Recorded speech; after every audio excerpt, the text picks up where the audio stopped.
నిన్న కేంద్ర వైసీపీ అధ్యక్షుడు ఎవరో ఆ పార్టీ వారికే తెలియదు. జనసేన పార్టీ రాష్ట్ర general secretary Shri Peddapudi Vijay Kumar. YSR Congress party నాయకులు తీవ్రమైన ఆందోళనతో వారిష్టం వచ్చినట్టు మీడియా ముఖంగా అవాకులు చవాకులు పేలుతూ ఉన్నారు. పొత్తు ఏర్పడినప్పటి నుంచి వైఎస్ఆర్ కాంగ్రెస్ పార్టీ ఏ విధంగా భయాందోళనకు గురవుతుందో అందరికీ తెలుసు. రాష్ట్రంలో ప్రజాస్వామికంగా ప్రజల ఓట్లేసుకొని గెలవాలని చెప్పి అన్ని రాజకీయ పార్టీలు ఆశిస్తూ ఉంటే వైఎస్ఆర్ కాంగ్రెస్ పార్టీ మాత్రం దానికి భిన్నంగా ప్రజల ఓట్లు తొలగించి, ముఖ్యంగా జనసేన పార్టీ, తెలుగుదేశం పార్టీల ఓట్లు తొలగించి తద్వారా ఎన్నికల్లో గెలవాలనేటువంటి ఒక కుతంత్రాలకి దారితీసిన మాట మనందరం కూడా చూసాం.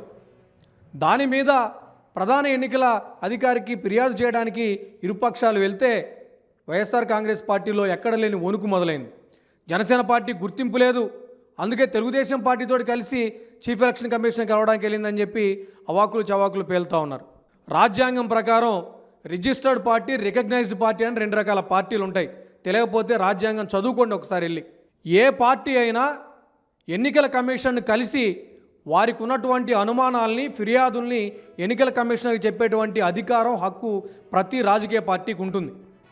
కనీసం ఆ మాత్రం ఇంకిత జ్ఞానం కూడా లేకుండా మీడియా ముందుకు వచ్చి ఎలా మాట్లాడతారు?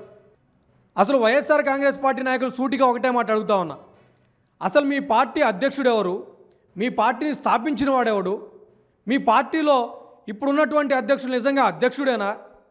మా అధ్యక్షుడు శాశ్వత అధ్యక్షుడు అని చెప్పి మీరు ప్రకటించి ఎన్నికల సంఘానికి పంపిస్తే ఎన్నికల సంఘం దాన్ని తిరస్కరించిన పరిస్థితి లేదా? దమ్ముంటే ఈరోజు మీ పార్టీకి అధ్యక్షుడు ఎవరో చెప్పండి. ఎవరో ఒక శివకుమార్ అనే ఒక వ్యక్తి పెట్టుకున్న పార్టీని లాక్కొని ఈరోజు వైఎస్ఆర్ కాంగ్రెస్ పార్టీ మీద పార్టీ నడుపుకుంటూ మీరు కూడా జనసేన పార్టీ గురించి మాట్లాడుతూ ఉంటే నిజంగా చాలా హాస్యాస్పదంగా ఉంది.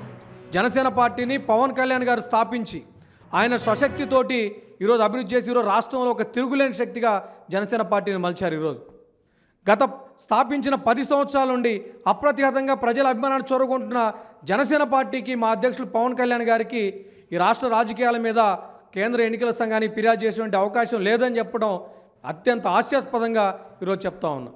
దయచేసి మీ వైసీపీ నాయకులకు ఒకటే చెప్తా ఉన్నాం, మీ పార్టీ స్థాపించిన వాళ్ళు ఎవరు? మీ పార్టీ అధ్యక్షులు ఎవరు? మీ పార్టీని ఏ విధంగా నడుపుతూ ఉన్నారు? ఒకసారి దాన్ని సరిచూసుకోవాలి. ఎదుటి పార్టీల మీద మాట్లాడే ముందు మన కింద ఉన్న నలుపుని గురించి ఒకసారి ఆలోచించుకుంటే అర్థమవుతుంది చెప్పి ఈ సందర్భంగా తెలియజేస్తూ ఉన్నా. మీ పార్టీ ప్రజల్లో గుర్తింపు కోల్పోతూ ఉంది.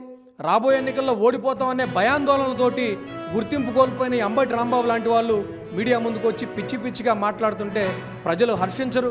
ఖచ్చితంగా 24 ఎన్నికల్లో మిమ్మల్ని ఓడించి ఇంటికి పంపించే పరిస్థితి రాబోతుందని చెప్పి తెలియజేస్తాం.